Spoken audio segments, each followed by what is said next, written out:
चार उपांग एनी वात थोड़ी करवानी छे।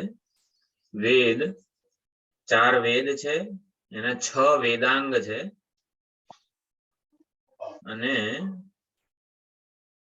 4 उपांग छे। उपांग में पुराण, न्याय, मीमांसा, धर्मशास्त्र।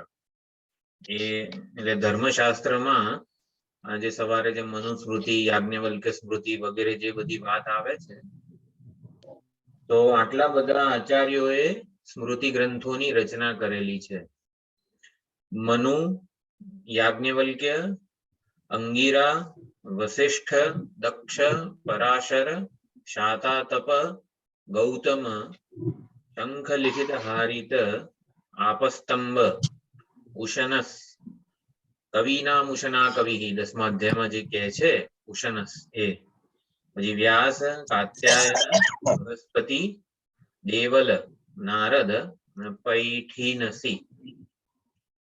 એટલે આટલા આચાર્યોએ ધર્મશાસ્ત્રની રચના કરેલી છે. ધર્મશાસ્ત્ર કો, સ્મૃતિ ગ્રંથો કો, આટલી સ્મૃતિઓ પ્રસિદ્ધ છે આપણી વૈદિક વાંગ્મયમાં. ધર્મશાસ્ત્ર એટલે શું કે વર્ણાશ્રમ ધર્મ વિભાગ, દરેકે દરેક વર્ણ અને આશ્રમ ની વ્યવસ્થા સારી રીતે આ સમાજમાં જળવાય એના માટે વર્ણાશ્રમ ધર્મ, વર્ણાશ્રમ કર્તવ્યોની વહેંચણી કરી આપેલી છે આ આચાર્યોએ. વેદમાં ખાલી લખેલું હોય સત્યમ વદ, ધર્મમ ચર, સ્વાધ્યાયમાં પ્રમદઃ વગેરે, તો સત્યમ વદ પર્ટિક્યુલર પ્રેક્ટિકલ સિચ્યુએશનમાં કોને સત્ય કહેવું, સત્યનું આચરણ કે સત્યને વળગી કઈ રીતે રહેવું, એનું કઈ ગાઈડન્સ વેદમાં ના હોય. આ પરિસ્થિતિમાં હું સત્યને કઈ રીતે વળગી રહું, એનું કોઈ ગાઈડન્સ વેદમાં ના હોય. આવા આચાર્યો આપ્ત પુરુષો પાસેથી મળે. એટલા માટે સ્મૃતિ ગ્રંથો ખૂબ જ અગત્ય. કોનો કોનો ક્યારે સમાવેશ થાય વગેરે એ બધું આપણને ધર્મશાસ્ત્રમાંથી મળે છે. રામાયણ, મહાભારત વગેરે જે ઇતિહાસ કહેવાય છે એ પણ એક મિનિટ, બહુ અવાજ આવે છે. અવાજ બહુ આવે છે પાછળથી.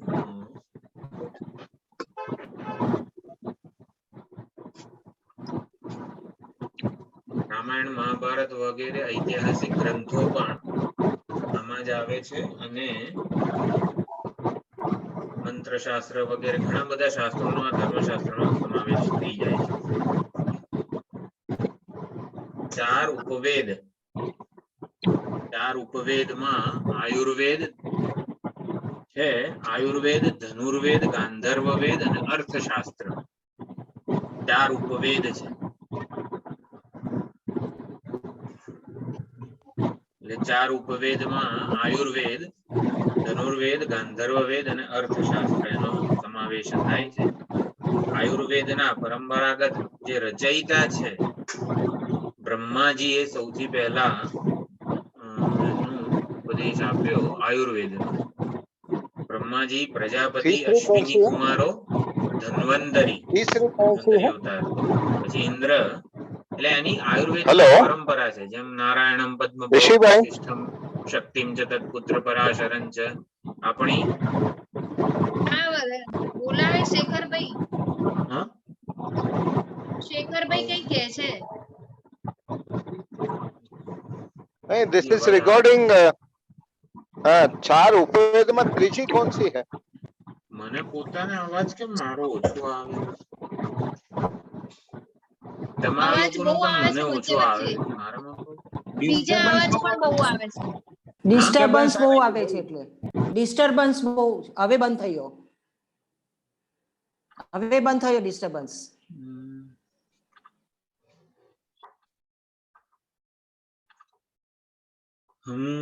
ખબર નહીં ડિસ્ટર્બન્સ તો હવે Now it is better. ના હવે બંધ થયો હવે બંધ Now it is better. હવે ઓકે ઓકે અચ્છા એટલે મારો પોતાનો જ વોલ્યુમ ઓછો કોમ્પ્યુટરમાં. હા એટલે આયુર્વેદની પરંપરા જે છે બ્રહ્માજી, પ્રજાપતિ, અશ્વિની કુમારો, ધન્વંતરી, ઇન્દ્ર, ભરદ્વાજ, અત્રિ અને અગ્નિવેશ આ પ્રમાણે એના વડે આ ઉપદેશ આયેલું છે. ચરક ઋષિએ સંક્ષિપ્ત કરેલું છે. ચરક ઋષિ આયુર્વેદના પ્રણેતા કહેવાય છે જે એમણે આ આયુર્વેદના ઉપદેશને સંક્ષિપ્ત રૂપ આપેલું છે. અને સુશ્રુત ઋષિ વડે 5 પ્રસ્થાન 5 વિભાગમાં એ વર્ગીકૃત થયેલું છે. આપણને સુશ્રુત ઋષિનું અને ચરક ઋષિનું નામ ખબર છે આયુર્વેદ સાથે સંકળાયેલા આચાર્યો છે. તો ચરક ઋષિએ સંક્ષિપ્ત રૂપ આપ્યું છે આયુર્વેદનું અને સુશ્રુત ઋષિએ 5 પ્રસ્થાન રૂપે એનું વર્ગીકરણ કરેલું છે.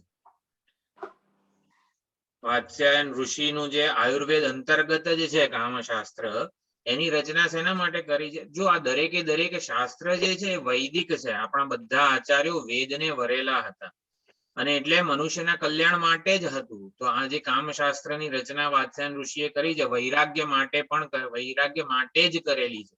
વૈરાગ્ય જન્મે, વૈરાગ્ય પ્રાપ્તિ થાય એના માટે કે તમે શાસ્ત્રોક્ત માર્ગે ભોગવશો તો પણ એનાથી સ્થાયી સંતોષ મળવાનો નથી એ બતાવવા. આયુર્વેદમાં બે લોગ ફેમસ છે, that is ચરક ઋષિ અને બીજી એક છે वो ઓપરેશન સર્જિકલ માટે બહુ સારી છે. અશ્વિની કુમાર वो time no somebody is there नाम है सुश्रुत चरक ऋषि सुश्रुत हो सकते हैं सुश्रुत ऋषि शास्त्रोक्त दीपित मार्गेण अपि विषय भोगे दुख मात्र पर्यवसानात्.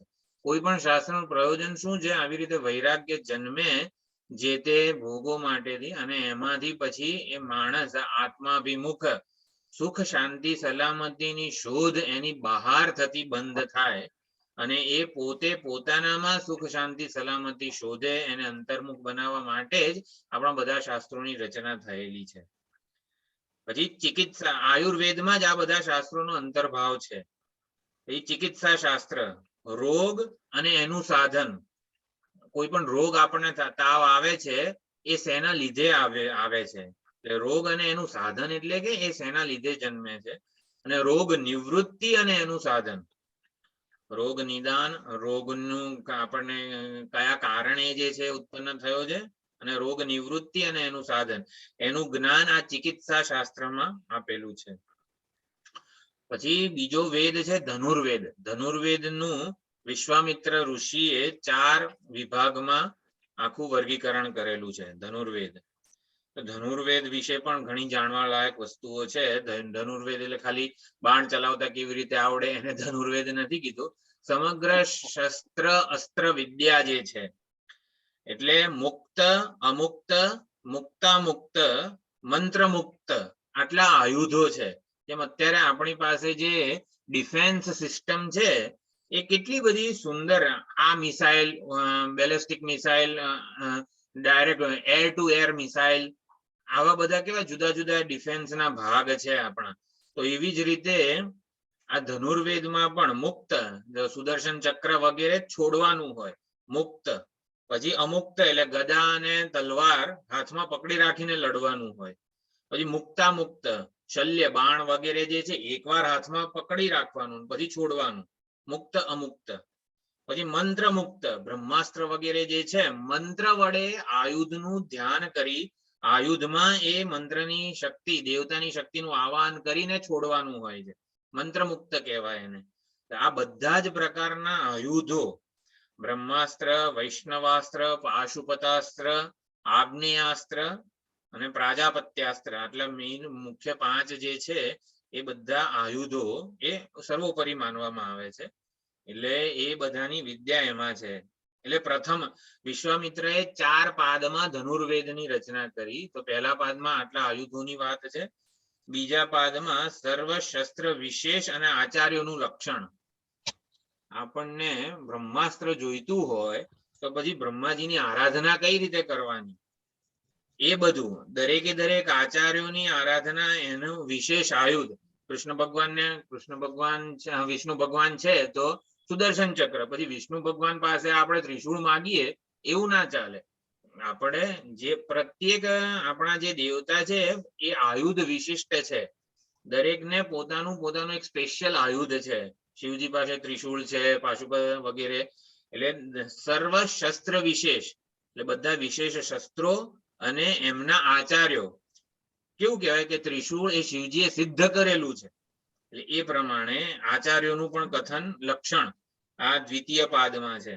પછી તૃતીય પાદમાં ગુરુ સંપ્રદાય સિદ્ધ શસ્ત્ર વિશેષ એનો અભ્યાસ અને એની મંત્ર દેવતાની સિદ્ધિ એનું પણ અહીંયા તૃતીય પાદમાં આખી વિધિ વિધાન છે. ચતુર્થ પાદમાં દેવતા અર્ચન અભ્યાસ વડે શસ્ત્ર વિશેષનો પ્રયોગ. આપણે જે તે પ્રયોગ કોઈ પણ બ્રહ્માસ્ત્ર વગેરે જે છે એનો પ્રયોગ કઈ રીતે થાય એ કઈ કઈ કન્ડિશન છે એના માટે છે. ચતુર્થ પાદમાં પ્રયોગ વિશે બધું માહિતી આપેલી છે. એટલે ધનુર્વેદ શેના માટે રચવામાં આવ્યો? ક્ષત્રિયોને સ્વધર્મનો ઉપદેશ આપવા માટે. ક્ષત્રિયોનું સ્વધર્મ છે આ શું છે?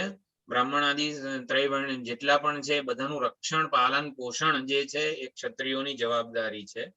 અને એટલા માટે પ્રજા રક્ષણ પાલન દસ્યુ ચોર લૂંટારા વગેરે થી એમનું રક્ષણ થાય, પ્રજાનું પાલન થાય એના માટે જરૂરી છે. ક્ષત્રિય પોતાનું સ્વધર્મ કરે તો બ્રાહ્મણ વગેરે જે છે વેદ વિદ્યાને પઠન પાઠન વગેરેમાં એ પોતાનું મન કેન્દ્રિત કરી શકે. આ પ્રમાણે ધનુર્વેદ છે. ચલો ગાંધર્વ વેદ ને બીજું જે છે એ આવતી વખતે.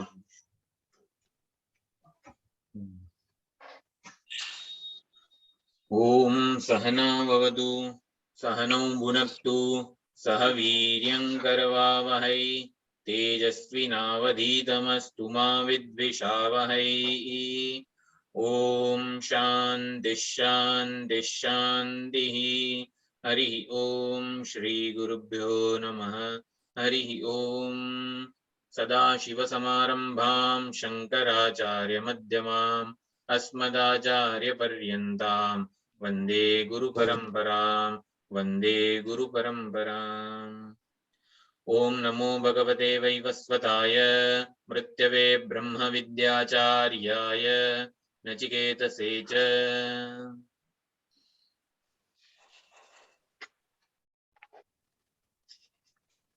કઠોપનિષદ પ્રથમ અધ્યાય તૃતીય વલ્લી નો 5મો મંત્ર.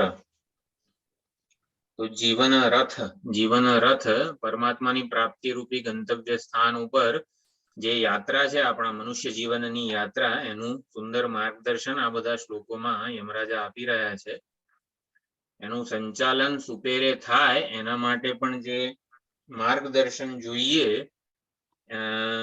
એ રીતે યમરાજા આપણા જીવનને અહીંયા પ્રગટ કરી રહ્યા છે. તો 5મો મંત્ર જે છે એ હું બોલું છું. યસ્ત્વ વિજ્ઞાનવાન ભવતી અયુક્તેન મનસા સદા તસ્યેન્દ્રિયાણ્યવશ્યાની દુષ્ટાશ્વા ઇવ સારથેઃ.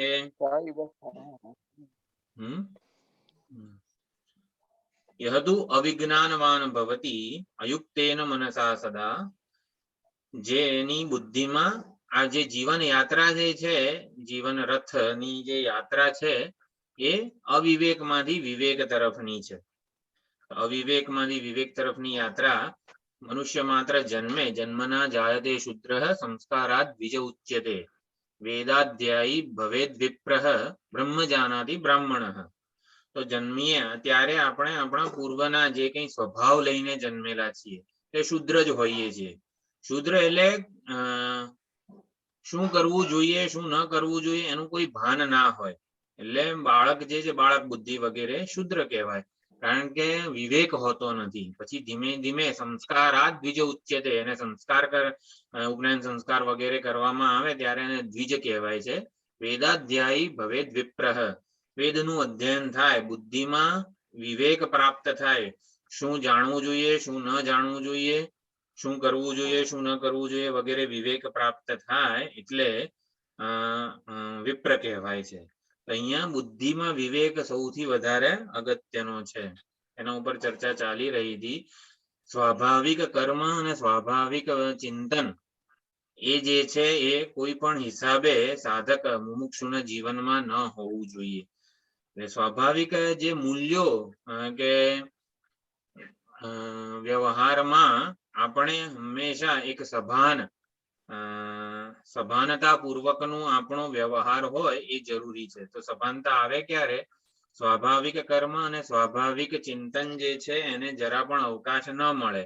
એને અવકાશ ક્યારે ના મળે? જ્યારે શાસ્ત્રનું અનુશાસન હોય આપણા જીવનમાં.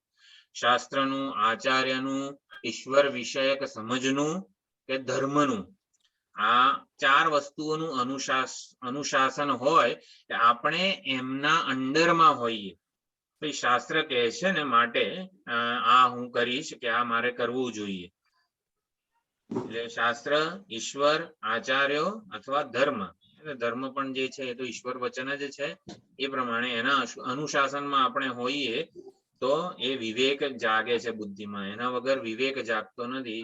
ત્યાં સુધી આપણે સવારે સ્વામીજીના ક્લાસમાં ના જવાનું હોય તો પછી કોઈ વહેલા 6-5 વાગે ઉઠે ખરું? એટલે કે જો આપણે કોઈના અનુશાસનમાં ન હોઈએ તો સ્વાભાવિક વર્તન થવાનું જ છે, સ્વાભાવિક વિચારો થવાના જ છે. એટલે કોકના અનુશાસનમાં હોઈશું, કોકના એટલે અહીંયા શાસ્ત્ર કે આચાર્યના અનુશાસનમાં હોઈએ તો પછી આપણું જીવન યોગ્ય માર્ગે ચાલે. સૌથી મોટો વિવેક, સૌથી એક મુમુક્ષુ કે સાધક માટે, જિજ્ઞાસુ સાધક માટે સૌથી મોટો વિવેક એ છે કે ઈચ્છા પૂર્તિથી ક્યારે સ્થાયી સંતોષ જન્મવાનો નથી. ઈચ્છાની નિવૃત્તિથી જ હંમેશા મને સ્થાયી સંતોષ જન્મવાનો છે. સુખ શાંતિ જે છે, મન નિરાત ક્યારે અનુભવે છે? ઈચ્છા પૂર્તિથી નિરાત નથી અનુભવવાનું, ઈચ્છાની નિવૃત્તિથી. ઈચ્છા સ્વયં મને છોડીને જતી રહે, ઈચ્છા છે, આગ્રહો છે, એ છોડીને જતા રહે ત્યારે જીવનમાં નિરાત કે સુખ શાંતિ મળવાના છે. અહીંયા કહે છે યસ્તુ અવિજ્ઞાનવાન ભવતી અયુક્તેન મનસા સદા તસ્ય ઇન્દ્રિયાણી અવશ્યાની. અ છે કે જેના જીવનમાં, જેની બુદ્ધિમાં વિવેક નથી, મન જેનું યુક્ત નથી એટલે કે એના વશમાં નથી, અને ઇન્દ્રિયાણી અવશ્યાની, ઇન્દ્રિયો પણ સ્વચ્છંદ વિહાર કરનારી છે. એ દુષ્ટાશ્વાયવ સારથે, નિરંકુશ જે સારથીના ઘોડાઓ હોય તો એની શું હાલત થાય એ પ્રમાણે આ જીવન રથ છે ફંગોળાઈ જાય છે. જીવન રથ ગમે ત્યાં જતો રહે એટલે શું? જ્યાં જે વસ્તુ નથી ત્યાં એને શોધવાનો પ્રયત્ન થાય. આને અવિવેક કહેવાય. અવિવેક કઈ રીતે જીવનમાં પ્રવર્તમાન છે? આપણે ડોશીમાની સોય વાળું ઉદાહરણ જોયું હતું કે જ્યાં સોય ખોવાઈ ગઈ છે ત્યાં એને શોધવામાં નથી આવતું. એવી જ રીતે જે દસમાને આપણે શોધી રહ્યા છીએ એ દસમાને આપણે આપણાથી બહાર ક્યાંક અન્યત્ર, અન્ય સ્થળે, અન્ય કાળે શોધી રહ્યા છીએ. એટલે એ અવિવેકપૂર્ણ જીવન છે. હંમેશા બહિર્મુખતાનું જે જીવન છે, આ શ્લોક 5 જે છે બહિર્મુખતાને વર્ણવે છે. બહિર્મુખી વ્યક્તિનું જીવન કેવું હોય? તો બુદ્ધિમાં વિવેક ના હોય, મન જરા પણ સમાધિષ્ઠ ના હોય, એ વધારે ને વધારે અજંબો અનુભવે. બહિર્મુખી મનુષ્યનું મન ક્યારેય નિરાત ન અનુભવે, હંમેશા કામના પૂર્તિના જ પ્રયત્નો કરતું હોય. કામના પૂર્તિ શેના માટે કરીએ છીએ? આપણે ઈચ્છા પૂર્તિ જે કરીએ છીએ, અવિવેકી ઈચ્છા પૂર્તિ જે કરે છે, કેમ ઈચ્છા પૂર્તિ કરવા માટે બંધાયેલો છે જાણે કે અવિવેક? કારણ કે ઈચ્છાને, કામનાને એ પોતાનો મિત્ર ગણે છે. કે આપણા મનમાં કોઈ જે તે વિષયની ઈચ્છા જન્મી, હા મન તને આ જોઈએ છે ને, ચાલ હું તને એ પૂરું કરી આપું. એટલે કામના ને ઈચ્છાને આપણે મિત્ર ગણીએ છીએ અને માટે એનું બધું ધાર્યું કરીએ છીએ કે હા તને ભાઈ તું મારા માટે અનુકૂળ હોવો જોઈએ, મન તારામાં જે ઈચ્છા જન્મી ને એ હું પૂરું કરી આપીશ, કેમ કે તું સખણું હોઈશ ને તો મારો જીવન વ્યવહાર સારો ચાલશે. એટલે મન જો પછી ચસકી ગયું તો પછી આપણને જીવન જીવવાનો આનંદ નથી આવતો. માટે મન જે ઈચ્છાઓ કરે છે ને એ આપણે પૂરી કરતા રહીએ છીએ. એટલે મન વધારે ને વધારે અજંપો જ બહિર્મુખ રહે ને બહિર્મુખી હંમેશા અજંપા ક્યારેય નિરાત ન અનુભવે. એ વસ્તુ ખાસ ધ્યાનમાં રાખવાની. એટલે ત્રીજા અધ્યાયમાં ભગવાને કીધું કામ એશ જ્ઞાનીનો નિત્ય વૈરીણા, જે સાધક જે છે એના માટે કામ વૈરી છે, એનો મિત્ર નથી. કામનાને મિત્ર ગણીશું તો કામના પૂર્તિનો પ્રયત્ન થવાનો જ છે, પરંતુ કામનાને વૈરી ગણીશું. આ કામ મારા આત્મ સ્વરૂપનો વૈરી છે. વૈરી છે એટલે શત્રુ છે અને માટે એનું દમન જ કરવાનું છે. કામનાને ક્યારેય જીવનમાં અવકાશ ન આપવો જોઈએ. કામના એટલે શું? આપણને લાગે કે આ કામનાનો વાંધો શું છે આટલી ઈચ્છા પૂરી કરવામાં? પણ ઈચ્છા પૂર્તિ દ્વારા હું કેન્દ્રિત અધૂરપ અને અસલામતીને શું ગ્રાન્ટ કરું છું કે હા હું અધૂરો છું અને હું એ જે તે વસ્તુ વિષય વિના અસલામત છું. એટલે એ વિષયમાં હું સલામતી જોઉં છું, મહત્વ બુદ્ધિ જોઉં છું.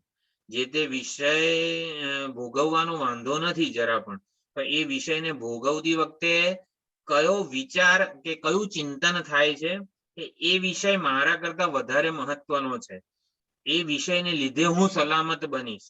એ વિષય મારી પાસે હશે, મારો મમત્વનો એના ઉપર ભાવ હશે તો હું સલામત બનીશ, સુખી બનીશ. એટલે સુખ અને સલામતીના આધારપૂર્વક એ વિષયનો ભોગ થાય છે, એની વેદાંત ના પાડે છે. વિષયનો ઉપભોગ આ શરીર, ઇન્દ્રિય, મન, બુદ્ધિની જરૂરિયાતો જે છે, જીવન યાત્રા છે એને ચલાવવા માટે જરૂરી જ છે, પરંતુ સુખ અને સલામતી ધ્યાયતો વિષયાન પુંસ રસપૂર્વકનું ધ્યાન ન થવું જોઈએ. એટલે અહીંયા અયુક્તેન મનસા સદા વગેરે જે છે એનાથી ધ્યાન શું દોરવામાં આવે છે? સુખ અને સલામતીના આધાર પૂર્વક કોઈ વિષયનો ભોગ થતો હોય તો એનો આપણા જીવનમાં નિષેધ હોવો જોઈએ. એટલે મનને જ્યારે પણ કામના જન્મે ત્યારે કામના વૈરી છે પહેલા તો એ સમજવું પડે. એનાથી કશું આપણને સ્થાયી સંતોષ મળવાનો નથી, એ ખાસ સમજવું પડે. અવિવેકી જે છે એ કામનાને મિત્ર ગણે છે, પરંતુ વિવેકી જે છે એ સમજે છે કે કામના મારો શત્રુ છે, એ ખાસ સમજવું પડે. અવિવેકી એટલે શું? કે જીવનમાં વિવેકનો તો અભાવ હોય કે સુખ ક્યાં છે એ જાણતો નથી, સલામતી ક્યાં છે એ જાણતો નથી, પરંતુ વિપરીત વિવેક ધરાવે છે. ઉલટાનું આ વિષયો જે જડ છે, દૃશ્ય છે, પરપ્રકાશ્ય છે, એ ચૈતન્ય કરતા વધારે સલામતી આપનારા છે, એવું એ વિપરીત વિવેક છે. આપણે વિચાર કર્યો તો ગઈ વખતે સમરને શ્રીહરિ મેલ મમતા પરી એ ભજન દ્વારા કે કોઈ પણ વ્યક્તિ, વસ્તુ કે વિષયો, પદાર્થો મારા માટે મહત્વના કેમ બની જાય છે? એ વિષયોને સત્ય બુદ્ધિ, વિષયોમાં સત્ય બુદ્ધિ કેમ જન્મે છે?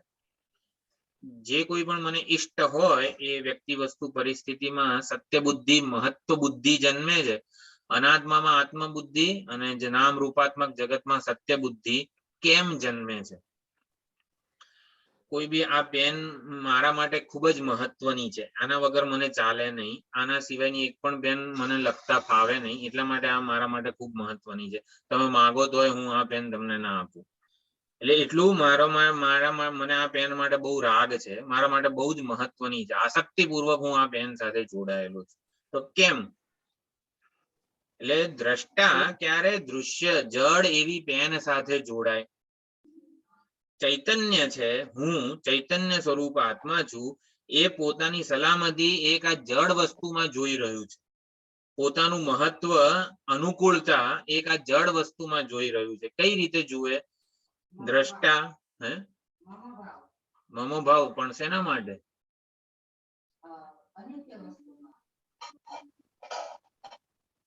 દ્રષ્ટા વિપરીત બુદ્ધિના કારણે. વિપરીત બુદ્ધિના કારણે. દ્રષ્ટા માટે દૃશ્ય મહત્વનું બની ગયેલું છે એવું છે અત્યારે. દ્રષ્ટા માટે દૃશ્ય મહત્વનું બની ગયું છે. હકીકતમાં દૃશ્ય એ દ્રષ્ટાના જ્ઞાનનો વિષય છે. એટલે દ્રષ્ટા એને આ દૃશ્યને ઉજાળે છે. આ 13મા અધ્યાયમાં એ જ શંકરાનંદીમાં એ જ ચર્ચા થઈ કે દૃશ્યથી દ્રષ્ટા નિર્લેપ રહે છે, અસંગ રહે છે. એ પ્રકારે આખી ચર્ચા આવી છે. એટલે દ્રષ્ટા પોતાની સલામતી દૃશ્યમાં જોઈ રહ્યો છે, માટે દૃશ્ય એને માટે વધારે મહત્વનું બની ગયું છે. પરંતુ એવું ક્યારે બને? દ્રષ્ટા પોતાને દૃશ્ય માને. હું મને પોતાને આ શરીર ઇન્દ્રિય મન બુદ્ધિ રૂપી દેહાદી સંગાત માનું ત્યારે મમત્વનો વિસ્તાર મારા માટે ખૂબ મહત્વનો બની જાય. દ્રષ્ટા પોતાને દૃશ્ય સાથે જોડાયેલો માને ત્યારે જ બીજી દૃશ્ય વસ્તુઓ એના માટે મહત્વની બની જાય છે. એટલા માટે સમરને શ્રી હરિ મેલ મમતા પરી તું અલ્યા કોણને કોને વળગી રહ્યો, જોને વિચારીને મૂળ તારું. તું કોને વળગી રહ્યો છે? આ પેનને શેના માટે તું વળગી રહ્યો છે? જોને વિચારીને મૂળ તારું. તું મૂળે આ શરીર સાથે જોડાયા પહેલા તું કોણ છે? તારું મૂળ શું છે એ તું જો. નરસિંહ મહેતા ભજનમાં એ જ કહે છે કે શેના માટે જડ એવી દૃશ્ય વસ્તુઓને તું વળગી રહ્યો છે? તું પોતાને એક દૃશ્ય એવું શરીર માને, દૃશ્ય સાથે જોડાય, પછી જ તું શરીર સાથે સંબંધિત બધી વસ્તુઓમાં સલામતી સત્ય બુદ્ધિ કરી બેસે છે. જોને વિચારીને મૂળ તારું. સવારે ઉઠીએ ત્યારે સૌથી પહેલું જોને વિચારીને મૂળ મારું એવું આપણે વાંચીએ ત્યારે ખબર પડે હું એક પણ દૃશ્ય વસ્તુઓ સાથે જોડાતો નથી. સ્વામીજી 50 લાખ વખત 13મા અધ્યાયમાં આ જ વસ્તુ બોલ્યા છે શંકરાનંદીમાં કે દ્રષ્ટા દૃશ્ય સાથે ક્યારેય સંબંધિત થતો નથી, જોડાતો નથી. જે નોટ્સ લખું છું એમાં પણ હું આ જ વસ્તુ લખું છું કે દ્રષ્ટા જે ચૈતન્ય છે એ જડ સાથે જોડાઈ કઈ રીતે શકે? સૂર્યનો પ્રકાશ આ પેન સાથે જોડાઈ કઈ રીતે શકે? સૂર્ય આ પેનને પોતાની માને છે અને સૂર્ય આ પેનને પોતાની પાસે પકડી રાખવા માટે આસક્તિપૂર્વક મથી રહ્યો છે. આ પેન બીજો કોઈ ના લઈ લે. પ્રકાશ સ્વરૂપ સૂર્ય આ જડ એવી પેન સાથે આ રીતે જોડાય છે. જ્ઞેયત્વેન પ્રકાશ્યત્વેન સ્વભાષ્યત્વેન આવી રીતે સૂર્ય પેન સાથે જોડાયો છે. એવી જ રીતે ચૈતન્ય સ્વરૂપ હું આ પેનના શરીર જે પ્રકૃતિ જે છે એને માત્ર પ્રકાશું છું અને એ દ્વારા જ જોડાયેલો છું. એટલો જ સંબંધ છે, પ્રકાશવા પૂરતો જ સંબંધ છે. બંનેની સત્તા અલગ છે ને? હા, બંનેની સત્તા અલગ છે. સત્તા અલગ છે. હું મને પોતાને દ્રશ્ય સાથે જોડાયેલો માનું ને એટલે દ્રશ્યની સમાન સત્તામાં આવી જઉં છું. માટે આ પેન મારા માટે મહત્વની અને સત્ય બની જાય છે. એટલે જોને વિચારીને મૂળ તારું એટલામાં એ ખાસ આપણે સમજવાનું છે. એટલે જેટલું પણ સ્વાભાવિક ચિંતન અવિવેક વગેરે રહેલો છે એ આ સમજ વિપરીત સમજને લીધે છે અને ત્યારે પછી ઇન્દ્રિયો બહિર્મુખ બને અને નિરંકુશ બનતી હોય છે. તો આ અવિવેકનું તાદૃશ વર્ણન આ 5મા શ્લોકમાં કર્યું. જીવનમાં પ્રવર્તમાન અવિવેકનું તાદૃશ વર્ણન 5મા શ્લોકમાં કર્યું. હવે 6ઠ્ઠા શ્લોકમાં વિવેકનું વર્ણન કરે છે. એક સભાન સાધક જિજ્ઞાસુ જે મુમુક્ષુ છે એનું અહીંયા વર્ણન કરે છે 6ઠ્ઠા શ્લોકમાં. યસ્તુ વિજ્ઞાનવાન ભવતિ યુક્તેન મનસા સદા તસ્યેન્દ્રિયાણિ વશ્યાનિ સદશ્વા ઇવ સારથેઃ. યહતુ વિજ્ઞાનવાન ભવતિ. જે સારથી જે છે એ સારથીમાં વિવેક હોય, વિવેક સમજ હોય, વિજ્ઞાનવાન હોય, વિવેકયુક્ત બુદ્ધિ વાળો હોય તો, અને યુક્તેન મનસા સદા જેનું મન એટલે એ મનનો સ્વામી હોય, મન પર પ્રભુત્વ હોય. યુક્તેન મનસા સદા એટલે મન એને અનુકૂળ થઈને રહેતું હોય. જ્ઞાનીનું મન જ્ઞાનીને ના માટે અનુકૂળ સેવક થઈને રહે છે. એટલે કૂતરું પૂંછડી પટપટાવે એના બદલે પૂંછડીને પકડીએ તો કૂતરું પોતે પટપટે ને એને અયુક્તેન મનસા સદા કીધું. એટલે મન આપણને નચાવે એ અયુક્તેન મનસા સદા કીધું. પરંતુ 6ઠ્ઠા શ્લોકમાં યુક્તેન મનસા સદા મન મિત્ર બનીને રહે, મન આપણો અનુકૂળ સેવક બનીને રહે, આપણી જે પ્રમાણેની ઈચ્છા હોય એ પ્રમાણે મન કરે. તસ્ય ઇન્દ્રિયાણી વશ્યાની, એની ઇન્દ્રિયો રૂપી ઘોડાઓ એના વશમાં છે, લગામના વશમાં જ છે.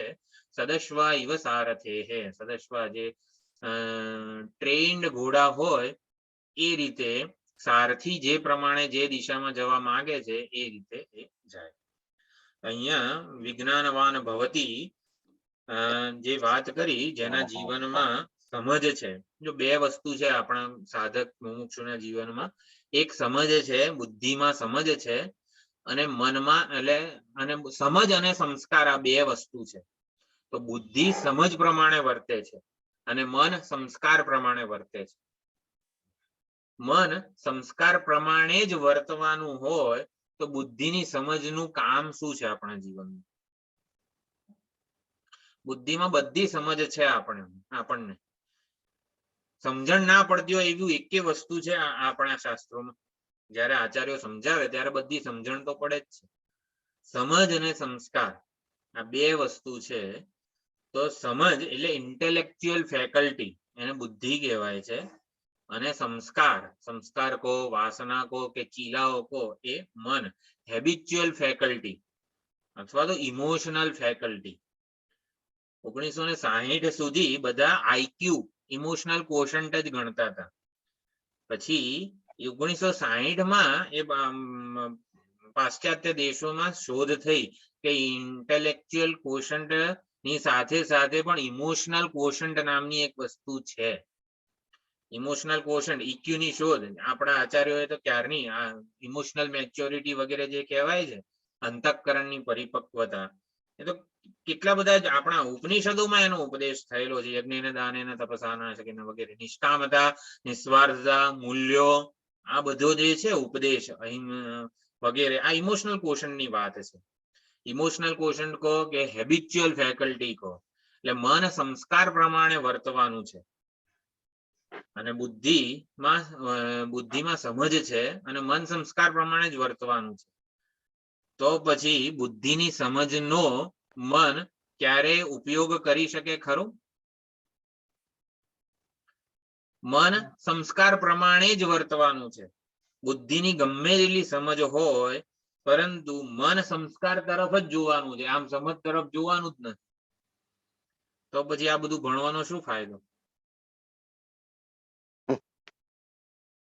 વિવેક માટે, એટલે વિવેક બુદ્ધિમાં જ જવાનો છે, મનમાં નથી જવાનું. મન સંસ્કાર પ્રમાણે જ વર્તવાનું. તો વિવેક હશે તો કંટ્રોલ હશે તો પછી મન કંટ્રોલમાં આવે ને. જૂના સંસ્કાર નબળા પડતા જાય અને નવા સંસ્કાર સમજે. હા, મનના જૂના સંસ્કાર નબળા પડે અને નવા સંસ્કાર અંદર પડે. મન એના સ્વાભાવિક સંસ્કારો લઈને આવેલું છે. અનાદિકાળના જેટલાય આપણા જન્મ થયા એ બધા સંસ્કારો મનમાં છે. અને એટલા માટે આ જન્મમાં કરેલી જે કંઈ પણ બુદ્ધિમાં અભ્યાસ અને વૈરાગ્યથી મનને સંસ્કારને સુધારી કાબુમાં. શકાય ને. અભ્યાસ જે છે બુદ્ધિનો અભ્યાસ હોય, મનમાં વૈરાગ્ય હોય. આપણે મનના સંસ્કાર જે છે ને, મન સંસ્કાર પ્રમાણે જ વર્તવાનું છે. તો જે સમજ જે છે એને સંસ્કારના સ્તર ઉપર લાવવી પડે. બુદ્ધિની સમજ સંસ્કારના સ્તર સુધી અવતરે. આ બુદ્ધિ અહીં હોય, મન આપણા હૃદયમાં હોય એવું આપણે ખાલી ધારવા પૂરતું ધારીએ તો બુદ્ધિની સમજ કે વિવેક જે છે એ હૃદય સુધી અવતરે એવું કંઈક કરવું પડે. મન આમ ઉપર નથી જવાનું, એટલે કે ઉપર નથી જવાનું એટલે સંસ્કાર પ્રમાણે વર્તવાનું છે, સમજ પ્રમાણે વર્તવાનું નથી. એટલે સમજ સંસ્કારમાં ટ્રાન્સલેટ થવી જોઈએ. તો સમજ સંસ્કારમાં ટ્રાન્સલેટ ક્યારે થાય? અભ્યાસથી. એને રસ પડવો જોઈએ. વિવેકથી રસ પડવો જોઈએ. સાચી વાત છે. રસ મળે, રસ વધારે સારો મળે તો એ જૂના રસને છોડે. આચરણમાં મૂકવાથી, વિવેકને આચરણમાં મૂકવાથી. વિવેકને આચરણમાં મૂકવા આપણે મૂકી જ રહ્યા છીએ, એવું નથી કે નથી મૂકતા. પરંતુ હજી ઓલા મનના સંસ્કાર જે છે ને એ તો એવા ને એવા જ રહી જતા હોય છે. પહેલા ઇન્દ્રિયના અહીંથી સ્થળે વધારે અજ્ઞાન દૂર પ્રમાણમાં થવાથી. મળે. હમ. અજ્ઞાન ઇન્દ્રિયના દૂર સ્થળે પહેલા થવાથી. રોકી શકાય. હા મનુભાઈ. આ ઇન્દ્રિયના સ્થળે પહેલા રોકવા પ્રયત્ન કરવો જોઈએ, હા. જેથી ધીરે ધીરે પછી મન તરફ આવી શકાય. પ્રજ્ઞાબેન શું કીધું હતું? વિવેકના આચરણથી. વિવેકને આચરણમાં મૂકવાથી. વિવેકને આચરણ. એટલે એ અભ્યાસથી જ આવે, જો કે એ જે એમને કહ્યું એ રીતના. અજ્ઞાનના નિર્મૂલનથી. એ તો બુદ્ધિમાં થાય જ છે. બુદ્ધિમાં ખબર, એટલે હું બ્રહ્મ છું એવી બુદ્ધિને ખબર જ છે, ખાલી મનને ખબર નથી હું બ્રહ્મ છું. સતત શ્રવણ કરીએ ને તો થાય. સતત શ્રવણ કરીએ એ બધું બુદ્ધિ, શ્રવણ બુદ્ધિ કરે છે, મન નથી કરતું. આપણને જ્ઞાનના ખાવાની ઉદયથી. બહુ ઈચ્છા થતી હોય હમ તો આપણે તપશ્ચર્યા કરવી પડે, ઉપવાસ રૂપી તપશ્ચર્યા કરીએ અને હા એ નિયંત્રણમાં આવે દમન. જીવા, તો ધીરે ધીરે એમાં ઘટાડો થઈ શકે. જો તપશ્ચર્યા. મનમાં જે સંસ્કારો જે છે, સ્વાભાવિક કર્મ અને સ્વાભાવિક ચિંતન. સ્વાભાવિક એટલે ખ્યાલ આવ્યો ને કે ભાઈ પોતાની ઈચ્છા પૂર્તિના એના સંસ્કારો છે, બહિર્મુખતાના સંસ્કારો છે. સુખ શાંતિ સલામતી છે ને બહાર જ છે, અહીંયા નથી, એટલું મનને ખબર છે.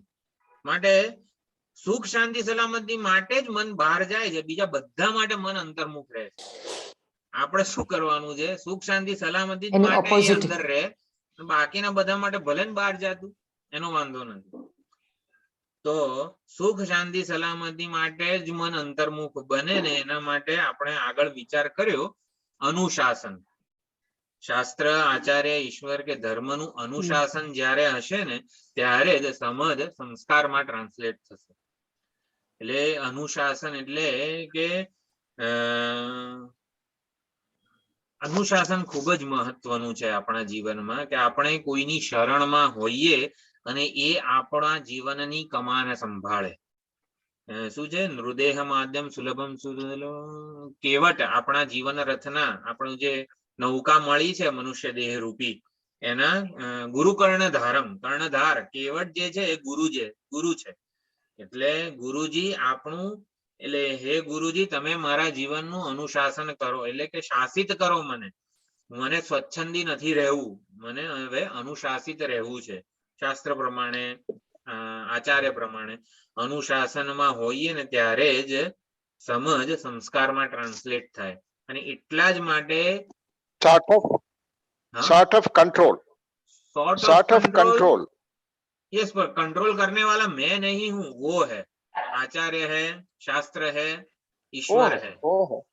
Somebody superior and that is Apt who is superior to me. yes. ત્યારે જે સમજ સંસ્કારમાં ટ્રાન્સલેટ થાય. અને એટલા જ માટે આ જે વિદ્યાર્થીઓ હતા, ગુરુકુળ વાસનું આટલું બધું મહત્વ હતું. પોતાના ઘરે રહીને શું કરો, ઓનલાઈન કેમ ના ભણાય? પતંજલિના યોગ શાસ્ત્રમાં, હા જી, પતંજલિના યોગ શાસ્ત્રમાં પહેલું સૂત્ર છે અથ યોગ શાસનમ, અથ યોગાનુશાસનમ, અનુશાસન, અથ ધર્માનુશાસન વગેરે. અનુશાસન એટલે હું એમને મારી જાત, કે તમે જેમ કહેશો એમ કરીશ એવું નહીં સમજવાનું. ખાલી કે તમે જે કહો છો એ સત્ય છે, મારા માટે હિતકારી છે, અને એ પ્રમાણે એટલે આપણે એમના શ્રદ્ધાપૂર્વકનું અનુશાસનમાં શાસન. હોઈએ. હા શ્રદ્ધાપૂર્વકનું શાસન. હા, શ્રદ્ધા વિશ્વાસ પૂર્વકનું. તો જ એટલે ઓનલાઈન કેમ ના ભણાય? કારણ કે અનુશાસન નથી હોતું. આપણે ઘરે બેસીને સ્વામીજીના પ્રવચનો સાંભળીએ તો પછી અનુશાસન ના હોય સ્વામીજીનું. અને એટલા માટે જ આ ગુરુકુળ વાસનું આટલું બધું મહત્વ છે કે ગુરુના અનુશાસનમાં શિષ્યો હોય. શિષ્ય એટલે જ અનુશાસિત હોય, જે અનુશાસિત હોય એને જ શિષ્ય કહેવાય. પોતાની જાતને અનુશાસનને સમર્પિત કરી દે છે.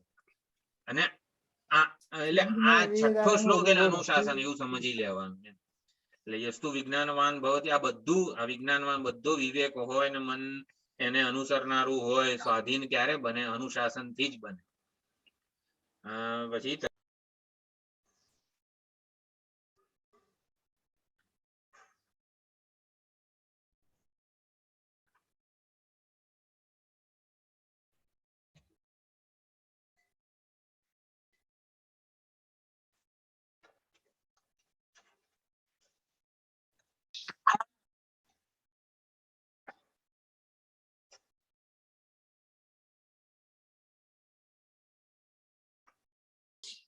એટલે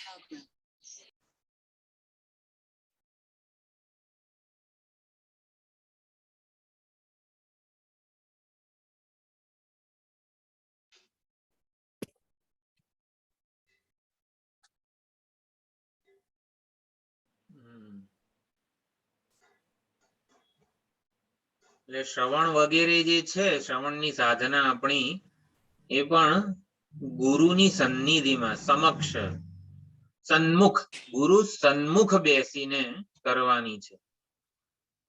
એટલે શ્રવણ દરમિયાન જ આચાર્ય જે છે આપણું અનુશાસન કરતા હોય છે.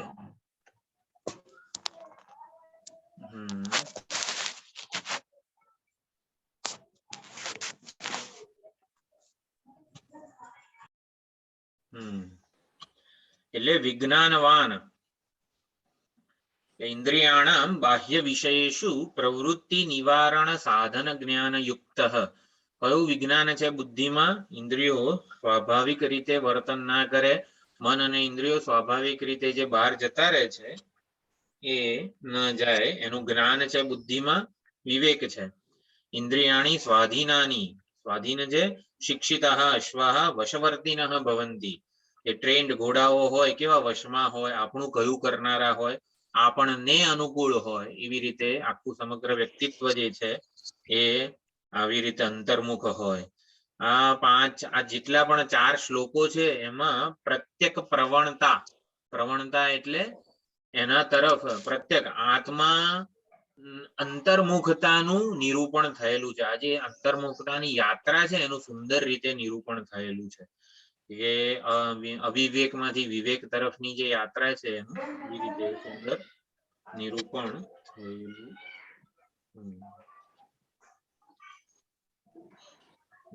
એટલે બુદ્ધિમાં વિવેક હોવો ખૂબ જ અગત્યનો છે અને એના લીધે જ આખું વ્યક્તિત્વ જે છે આપણું મન બધા પ્રત્યાઘાતથી આવેગોથી મુક્ત રહે. મનને સ્વભાવ પ્રમાણે વિચરણ કરવાની જરા પણ સ્વતંત્રતા જ નથી. વૈદિક સંસ્કૃતિના અનુશાસનમાં જે જીવી રહ્યો છે એને સ્વાભાવિક રીતે ચિંતન કરવાની સ્વતંત્રતા જ નથી, એનામાં સંભાવના જ નથી એવી. અને એ અનુશાસનમાં છે ને માટે આ જે રથ છે એનો પહોંચે જ છે એના લક્ષ્ય સુધી. સુગ્રથિત વ્યક્તિત્વ, બુદ્ધિમાં જે સમજ હોય, શાસ્ત્રોક્ત સમજ બુદ્ધિમાં છે, મન એનું માણતા માણતા અનુસરણ કરે છે. એટલે મનમાં, બુદ્ધિમાં સમજ છે, મનમાં મૂલ્યો કે હા અહિંસા, સત્ય વગેરે જે કંઈ પણ છે, પ્રામાણિકતા, ક્ષમા, ઉદારદિલતા વગેરે જે બધા મૂલ્યો કે ભાવનાઓ છે એ બધી મનમાં રહેલું છે. એને ઇમોશનલ કોશન્ટ કીધો છે. તો એ મનમાં હોય, મનમાં પણ આવી રીતે વિવેક મૂલ્યો અને ભાવનાઓ રૂપે ટ્રાન્સલેટ થતો હોય છે. બુદ્ધિની જે સમજ છે એ મૂલ્યો અને ભાવનાઓ રૂપે મનમાં ટ્રાન્સલેટ થાય. મન એ પ્રમાણે વિચારે. એટલે મનમાં શું છે? વિચારો છે અને મૂલ્યો છે. તો મૂલ્યો જે છે એ આ પ્રમાણે સમજ પ્રમાણેના જન્મે. અને ઇન્દ્રિયોનો જે વ્યવહાર છે એ આવી રીતે મન અને બુદ્ધિની સમજ પ્રમાણે, વિચાર પ્રમાણે, મૂલ્યો પ્રમાણે જ હોય. એટલે જે સીતાજી છે એ રામને વરેલા હોય, કામને નહીં. આપણે સુવર્ણ મૃગનું આકર્ષણ શેના માટે થયું? આકર્ષણ થયું અને એના લીધે કામ ક્રોધ રૂપી રાવણ શત્રુઓ એનું અપહરણ કરી ગયા. તો પણ સીતાજી જે રામ તરફ, રામને જ વરેલા હોય એટલે કે આપણી બુદ્ધિ સીતાજીના સ્થાને છે. આત્મા રામ જે છે એ રામ જે છે આપણું આત્મ સ્વરૂપ છે. બુદ્ધિ અંતર્મુખતા, આત્મ પ્રવણ હોય. દરેકે આપણું સંપૂર્ણ વ્યક્તિત્વ આ આત્મ પ્રવણતા આપણા જીવનમાં કઈ રીતે આવે એ હું ગ્રુપમાં મૂકીશ. આનું સુંદર વર્ણન 4:4:22 જે સવાએશ મહાન જ આત્મા યજ્ઞેન દાનેન તપસા નાશકેન બ્રાહ્મણાઃ વિવિદિશંતિ જે કંડિકા આત્મપુરાણમાં ચર્ચા આવી એમાં સુંદર રીતે આત્મ પ્રવણતાનું નિરૂપણ થયેલું હતું. એનું કાં તો ગ્રુપમાં મૂકીશ, થોડી ચર્ચા પણ કરીશું. આત્મ પ્રવણતા આપણા જીવનમાં કઈ રીતે એનો સંપૂર્ણ રીતે ખીલી શકે એ ખૂબ જરૂરી છે. બુદ્ધિમાંથી મનમાં ટ્રાન્સલેટ થાય એટલે બુદ્ધિની સમજ મનમાં વર્તનમાં ફેરવાય એમ? reflect થઈ ગઈ. હમ Reflect આવી વર્તનમાં ગઈ. આવે એમ આ વર્તન reflect થઈ ગઈ. બુદ્ધિની સમજ વર્તનમાં આવે. હા, બુદ્ધિની સમજ આપણને દેખાય. કોઈ ફાયદો મળે ને, નહીં તો ફાયદો મળે નહીં. હું બરાબર. બ્રહ્મ હા તો હું એના બ્રહ્મ છું. વર્તનને એમાં અનુસરવું પડે ને એને, જે સમજ્યા હોય એને. હું બ્રહ્મ છું, હું આનંદ સ્વરૂપ છું. એ બુદ્ધિમાં સમજ છે, જ્ઞાન છે. આનંદ એ સ્વરૂપ છે અને એ મનમાં વ્યવહારમાં પ્રગટ થાય એને સ્વભાવ કહેવાય. સ્વરૂપ એક થિયોરિટિકલ વસ્તુ છે અથવા તો વાસ્તવિકતા છે. આનંદ મારું સ્વરૂપ છે એ વાસ્તવિકતા છે. આનંદની વ્યાવહારિક સ્તરે મન, ઇન્દ્રિયો, શરીર એ સ્તરે અભિવ્યક્તિ થાય એ સ્વભાવ હોય. આનંદ સ્વરૂપ હોય તો સ્વભાવ રૂપે કઈ રીતે વ્યક્ત થાય? વર્તનથી. હા, વર્તનમાં વ્યક્ત થાય, પણ કયા રૂપે? આનંદ રૂપે વ્યક્ત થાય. જો આનંદ સ્વરૂપ છે એ જયારે વ્યક્ત થાય, જેમ કે નારાયણ ઓલા ક્ષીરસાગરમાં જ સૂતેલા હોય, અહીં પૃથ્વી પર નારાયણ બનીને નથી આવતા. ક્ષીરસાગરમાં સુતા સુતા આવે છે ના, રામ અને કૃષ્ણ રૂપે આવે છે ને.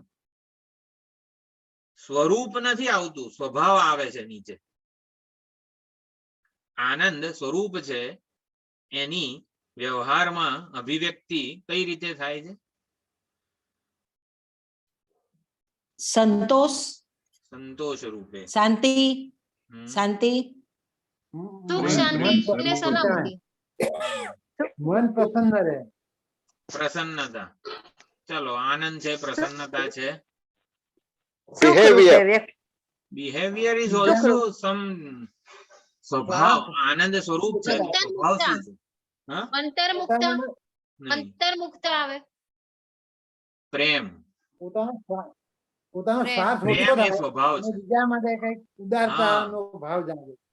હું આનંદ સ્વરૂપ હોઉં તો હું બધાને પ્રેમ કરી જાણું. આ બુદ્ધિની સમજ મનમાં ટ્રાન્સલેટ થઈ કહેવાય. હું બધાને પ્રેમ જ ગમે તેવો હોય ને, મારો શત્રુ હોય ને, તો હું પ્રેમ જ કરું એમ. આત્મૌપમ્યેન સર્વત્ર સમમ પશ્યતિ અર્જુન. શત્રુ અને મિત્ર ભાવ જ્ઞાનીને જન્મતા કેમ નથી? પોતાનાથી અન્ય છે એવું એને દર્શન જ થતું નથી. રાગ અને દ્વેષ ક્યારે જન્મે? આ પેન માટે મને રાગ છે અને તમારી પેન માટે મને દ્વેષ છે. ક્યારે જન્મે રાગ દ્વેષ? મારાથી અન્ય કોઈક વસ્તુને જોઉં તો જ ને. એટલે અન્યનું દર્શન જે છે એ જ થતું નથી, માટે રાગ દ્વેષ જન્મતા નથી. રાગ દ્વેષ જન્મવાની સંભાવના, સ્વતંત્રતા જ નથી જ્ઞાનીમાં. એવી રીતે આનંદ સ્વરૂપ છે, પ્રેમ સ્વભાવ છે, કરુણા સ્વભાવ છે, અહિંસા, ઉદાર દિલતા, ક્ષમા, સંતોષ એ બધો સ્વભાવ છે. એટલે આપણું અંતઃકરણ આ અહિંસા, પ્રેમ, સ્વભાવ વગેરે નું અબેન્ડન મેઝર બની જાય કે ભાઈ પ્રેમ જોવો હોય ને તો આ વ્યક્તિત્વમાં જુઓ તમે. કેવું સ્વામીજી બધાનો બિનશરતી સ્વીકાર કરે છે. આપણને કઈ આવડતું હોય કે કઈ ના આવડતું હોય, બેઉ જણા સ્વામી માટે કેવા મહાત્મા માટે સરખા હોય છે. સમાન વ્યવહાર એટલે દરેકનો યોગ્ય રીતે આદર કરે છે. એટલે મહાત્મા આવી રીતે પ્રેમ રૂપે અભિવ્યક્ત થતા હોય છે સચ્ચિદાનંદ સ્વરૂપ જ. જ્ઞાની મહાત્મા જે છે આત્મ બ્રહ્મ વેદ બ્રહ્મૈવ ભવતિ, બ્રહ્મ સ્વરૂપ છે, આત્મ સ્વરૂપ છે. આત્મ સ્વરૂપ જ્ઞાની અભિવ્યક્ત કઈ રીતે થાય છે? મૂલ્યો રૂપે અભિવ્યક્ત થાય છે, સમદર્શન રૂપે અભિવ્યક્ત થાય છે, પ્રેમ, કરુણા, દયા રૂપે અભિવ્યક્ત થાય છે. આને ટ્રાન્સલેશન કહેવાય. બુદ્ધિની સમજ સંસ્કારમાં ટ્રાન્સલેટ થઈ કહેવાય. Translation, that is transformation. હા Translation, that is transformation. હા, Transformation. બરાબર. ટ્રાન્સફોર્મેશનમાં શું થાય છે એ શબ્દને સમજે ને. હા, એટલે મન તો છે તો અવિવેકી જ, પણ હવે એ વિવેકમાં ટ્રાન્સફર થયું. આપણે તો શું કહેવા માંગીએ છીએ? મન સ્વભાવે એવું છે. સ્વીકાર કરે એનો. હિંસા એમ આગંતુક નથી મન માટે, હિંસા આગંતુક છે. એ કોઈ આતંકવાદી સ્વભાવે સંત જ છે, સ્વભાવે સંત જ છે, પણ એને કંઈક એવું આગંતુક શિક્ષણ મળેલું છે કે આગંતુક કંઈક એવા પ્રકારના સંસ્કારો મળી ગયા કે એ એવો થઈ ગયો. એટલે ટ્રાન્સફોર્મેશન બરોબર છે, થાય છે, એ આપણે જોઈ શકીએ છીએ, પરંતુ ટ્રાન્સલેશન એટલે કે સ્વભાવ પ્રગટ થાય, એને સ્વભાવ પ્રગટ થયો કહેવાય. એ અહિંસા, ક્ષમા વગેરે ગુણો આપણે બહારથી લાવવાના નથી, એ આપણી અંદર જ છે, અને વધારે એને ચાન્સ મળ્યો નથી, એને ચાન્સ આપવાનો છે. તો કઈ રીતે ચાન્સ આપી શકીએ? આપણે પ્રદાતા બનીને જ રહીએ ત્યારે જ એમને ચાન્સ મળે. એટલા માટે ઓલું કોન્ટ્રીબ્યુશન ની દયાનંદજી મહારાજ આટલી બધી વાત, તમે કોન્ટ્રીબ્યુટર બનો તો જ તમે સ્વભાવ પ્રમાણે વર્તશો. સ્વભાવ પ્રમાણે વર્તવાની સ્વતંત્રતા તમને ત્યારે જ રહેશે. એટલે પૂજ્ય સ્વામીજીએ પણ આ વખતે જે ન્યૂ યર મેસેજ કીધો એમાં પણ આવી રીતે જ પ્રદાતા ઉપર જ ભાર મૂકેલો છે. એટલે સંયમ વગેરે, એટલે ઇન્દ્રિયો જે છે સદસ્વાયવ સારથે હેતી, સંયમ વગેરેનો પણ નિર્દેશ થયો. એટલે મનની સ્વસ્થતા જે છે, શમ, પછી ઇન્દ્રિયોનું અનુશાસન હોય, દમ વગેરે બધું જ જીવનમાં હોય. એટલે સ્થિત પ્રજ્ઞસ્ય કા ભાષા સમાધિ કેશવ કિમાસીત વ્રજેત કિમ, વ્રજેત એ વ્યવહાર કઈ રીતે કરે છે એનો જવાબ કીધો તો રાગ દ્વેષ વિયુક્તૈસ્તુ વિષયાન ઇન્દ્રિયૈશ્ચરન આત્મવશ્યેર વિધેય આત્મા પ્રસાદમધિ ગચ્છતિ. પ્રસન્ન રહે છે, રાગ દ્વેષ થી વિયુક્ત થઈને ઇન્દ્રિયો એના વિષયોમાં વિચરણ કરે છે. અનુભૂતિ પ્રકાશમાં એક નાનો જે વિડીયો મેં બનાવેલો હતો કે જગત જે છે એ આપણા માટે ભોગનું નહીં યોગનું સાધન બની રહે. એટલે રાગદ્વેષ પૂર્વક આપણે જગત સાથે ન જોડાઈએ ત્યારે એ જ જગત પરમાત્માના પ્રાગટ્યનું સાધન બની રહે છે. રાગદ્વેષ પૂર્વકના રસાયણને લીધે જ આપણે વધારે ને વધારે બહિર્મુખ્ય આસક્ત થતા હોઈએ છીએ. પરંતુ રાગદ્વેષ વગર જ્યારે જગત સાથે વ્યવહાર થતો હોય ત્યારે એ જ જગત પરમાત્મા પોતાનું જે સ્વરૂપ છે અસ્થિભાતિ પ્રિય એને પ્રગટ કરે છે. અને આ પ્રમાણે સ્વાભાવિક પ્રસન્નતા થાય અનુશાસનથી. અનુશાસન જીવનમાં ખૂબ જ મહત્વનું છે. એટલે વિજ્ઞાન શબ્દનો અર્થ સંદર્ભ પ્રમાણે જુદો જુદો થતો હોય છે. મોટા ભાગે ભાષ્ય વગેરેમાં વિજ્ઞાનનો અર્થ અંતઃકરણની વૃત્તિ વગેરે થાય છે. વિશેષ જ્ઞાનને વિજ્ઞાન કહેવાય છે. જ્ઞાન સ્વરૂપ છે વિજ્ઞાન, અંતઃકરણમાં ટ્રાન્સલેટ થયેલું સ્વભાવ છે. વૃત્તિ જ્ઞાનને વિજ્ઞાન કહેવામાં આવે છે. હું બ્રહ્મ છું એવી બ્રહ્માકાર વૃત્તિને પણ વિજ્ઞાન કહેવામાં આવે છે. જે ભગવદ્ ગીતાના 7 થી 12 અધ્યાયનો સંદર્ભ હોય તો વિજ્ઞાનને ભક્તિ કીધેલી છે. એટલે સંદર્ભ પ્રમાણે વિજ્ઞાનના જુદા જુદા અર્થ થાય છે. વિજ્ઞાન વિશેષ જ્ઞાન, વૃત્તિ જ્ઞાન અથવા તો જે જ્ઞાન સ્વરૂપ ચૈતન્ય છે એનો વ્યાવહારિક અવતાર, હું બ્રહ્મ છું એવી વૃત્તિમાં અવતરણ થયેલું ચૈતન્ય વિજ્ઞાન કહેવાય છે. એટલે વિજ્ઞાન સારથી એટલે કે આવી રીતે વૃત્તિ જ્ઞાન એ ચિદાભાસ. વૃત્તિ જ્ઞાનમાં પ્રતિબિંબિત ચૈતન્યને ચિદાભાસ કહેવાય. એટલે વૃત્તિ વ્યાપ્તિ, ફળ વ્યાપ્તિ વગેરે જે કહેવાય છે, વૃત્તિ હું બ્રહ્મ છું એ વિષય બ્રહ્મનું જ અનુસંધાન કરતી હોય અને એ પ્રમાણે હું બ્રહ્મ છું એવી જ વૃત્તિ ત્યારે રહે, એને એ વિજ્ઞાન કીધેલું છે. એટલે બુદ્ધિમાં વિજ્ઞાન હોય, શાસ્ત્રની સમજ હોય, મોક્ષ મારા જીવનનું લક્ષ્ય છે, ધ્યેય છે, બ્રહ્મનિષ્ઠા ધ્યેય છે, અને એના માટે સાધન શું છે, શ્રેયની પસંદગી કરેલી હોવી જોઈએ. શ્રેય માર્ગ વગેરે જે છે, મૂલ્યો, સ્વભાવ વગેરે એની પસંદગી કરેલી હોવી જોઈએ. આટલો વિવેક હોય બુદ્ધિમાં. એટલે પછી શું છે, વિજ્ઞાન સાર યુક્તેન મનસા સદા, મનમાં યુક્તેન મનસા, મન યુક્ત હોય એટલે જો ભક્તના જીવનમાં જેટલા પણ નામ રૂપાત્મક દૃશ્ય છે એમાં ભગવદ બુદ્ધિ હોય છે. દૃશ્યમાં ભગવદ બુદ્ધિ ભક્ત કરે છે, અને જ્ઞાની કે વિવેકી જિજ્ઞાસુ સાધક જે છે એ દૃશ્યમાં દ્રષ્ટા બુદ્ધિ કરે છે. દ્રષ્ટા જ દૃશ્ય રૂપે પ્રગટ થઈ રહ્યો છે. વિવેક વિચાર દ્વારા આપણે એવું સમજી શકીએ છીએ. ભક્ત છે એ દૃશ્યમાં ભગવદ બુદ્ધિ કરે છે, જે કંઈ છે એ મારો ભગવાન જ છે એ રીતે. અને દૃશ્યમાં દૃષ્ટિ સૃષ્ટિ ન્યાય પ્રમાણે દૃશ્ય રૂપે દ્રષ્ટા પોતે જ સ્વયં પ્રગટ થઈ રહ્યો છે.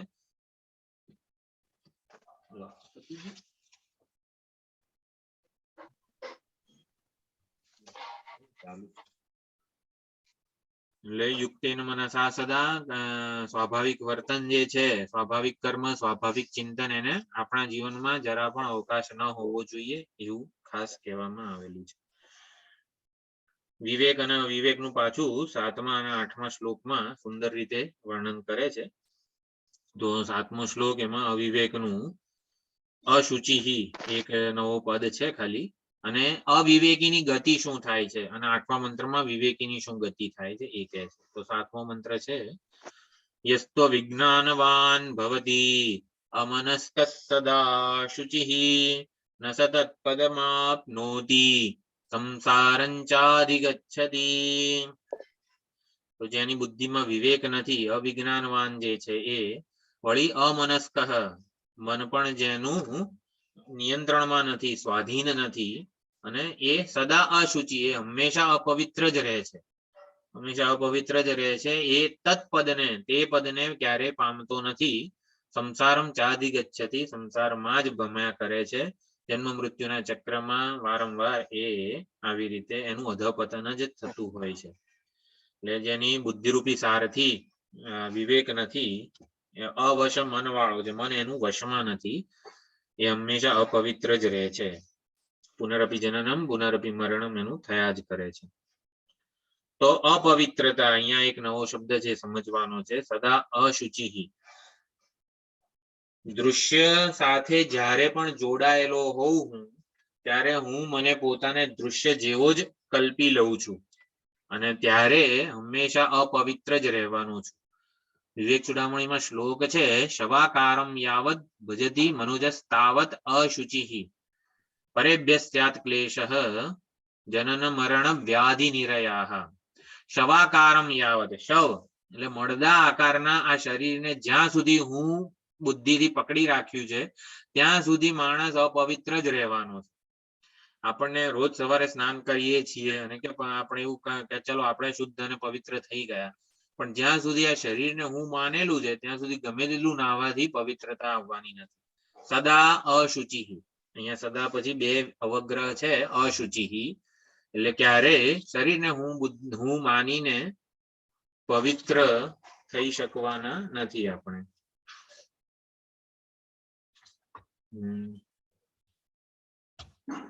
ચાલુ છે કે બધું?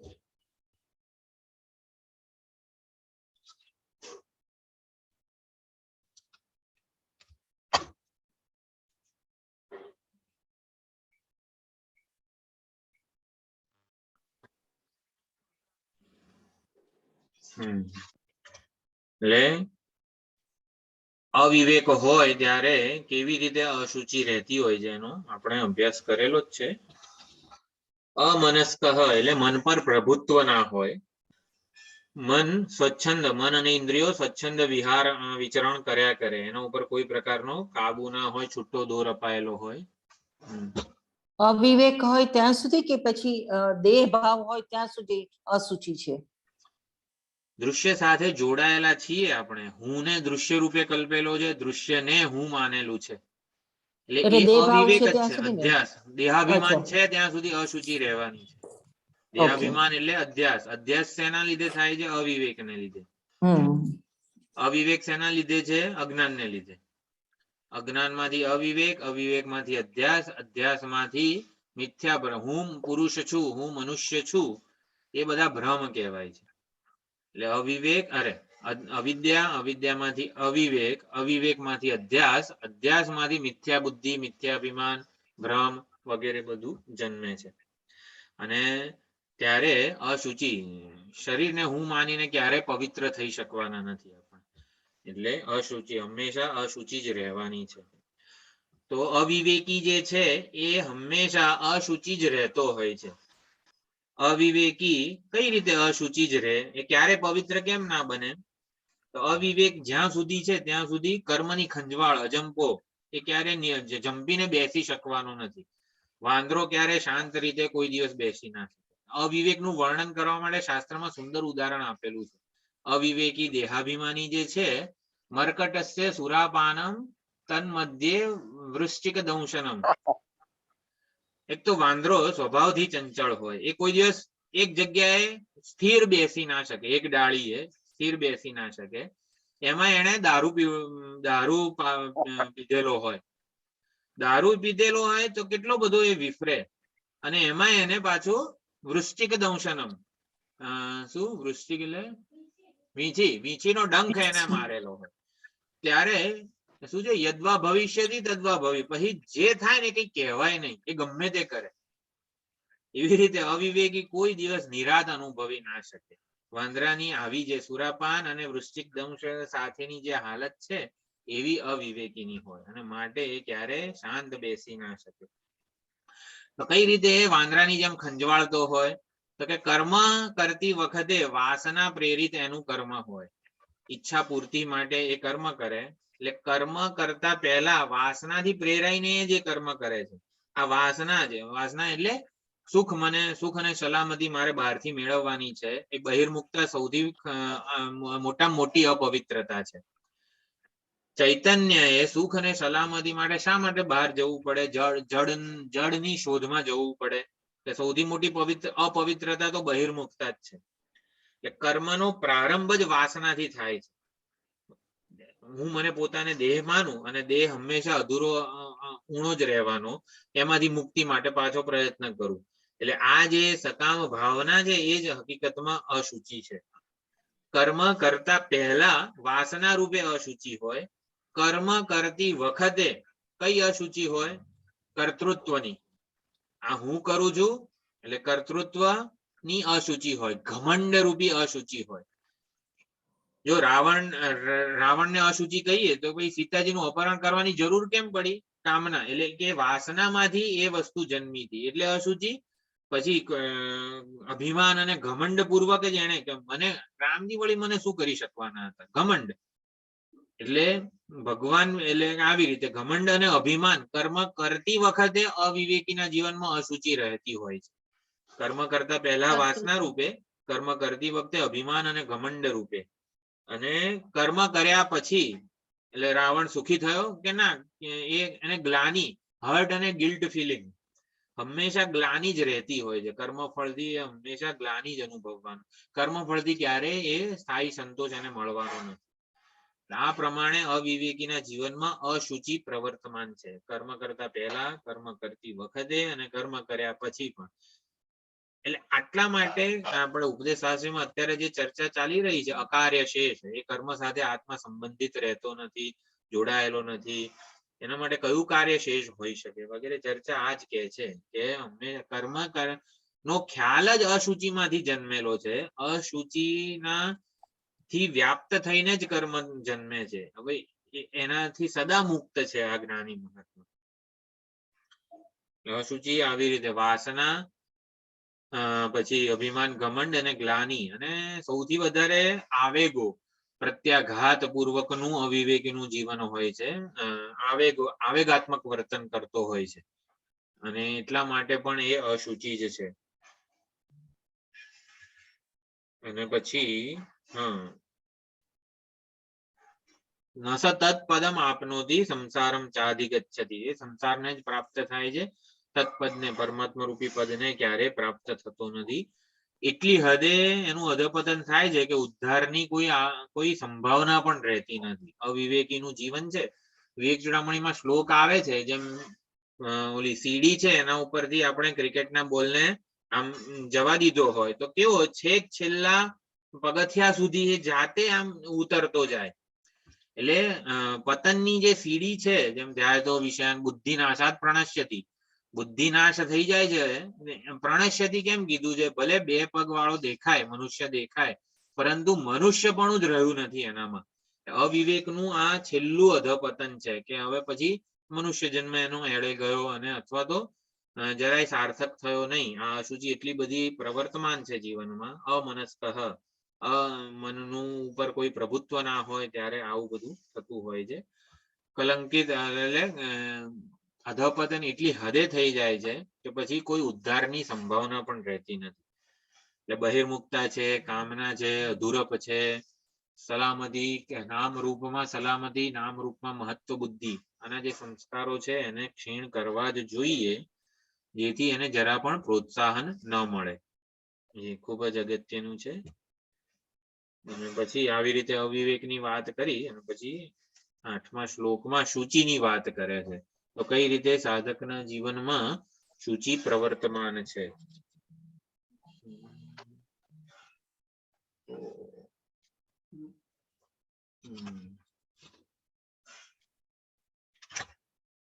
ચલો 8મો 9મો મંત્ર શુચિની સુંદર વાત અખંડાનંદજી કરે છે.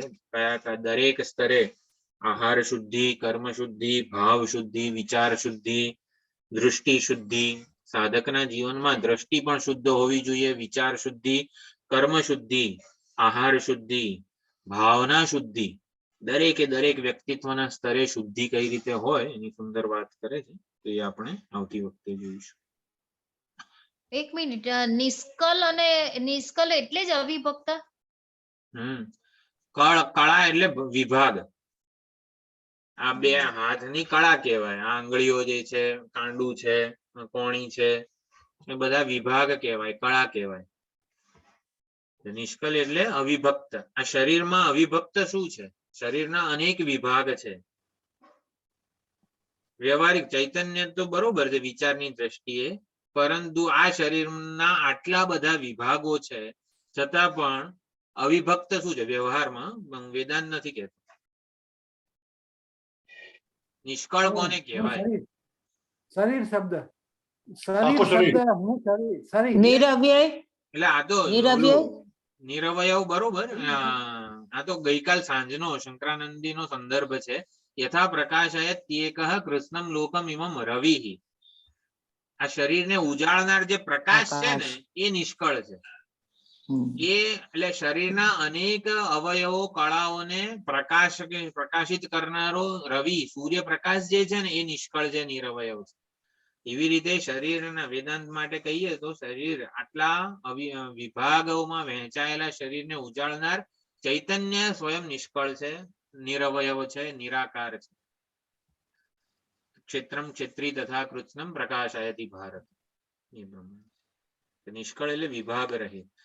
ચૈતન્ય જે પ્રકાશક છે એ પ્રકાશ્યના વિભાગોથી વિભાજિત થતો નથી. અવિભાજ્ય અને અવિભક્ત રહે છે.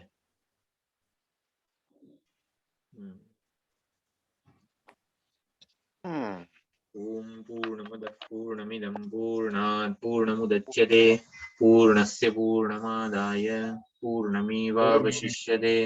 ઓમ શાંતિ શાંતિ શાંતિ. હરિ ઓમ શ્રી ગુરુભ્યો નમઃ. હરિ ઓમ.